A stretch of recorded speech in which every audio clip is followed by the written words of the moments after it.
میں نے وہ بھی برداشت کیا اور ایک لفظ نہیں بولا، کیونکہ میں نظریاتی سیاسی کارکن ہوں. میں نے بہت کچھ برداشت کیا.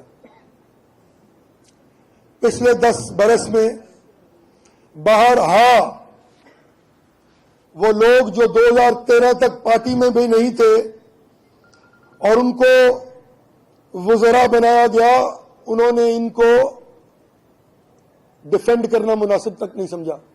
میں تفصیل میں نہیں جاؤں گا. میرا خاندانی وقار مجھے یہ اجازت نہیں دیتا کہ میں کسی کے خلاف الزامات یا ذاتی گفتگو کروں.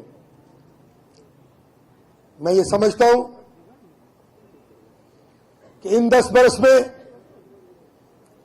کسی ایک شخص نے بھی پوری پارٹی میں روز 5 گھنٹے ٹیلی ویژن پر اپنی سیاست، اپنی سیاسی جماعت کو ڈیفینڈ نہیں کیا. میں نے لوگوں سے برا بھلا سنا، لیکن میں نے کبھی اس بات پر ماتھے پر شکم نہیں لایا.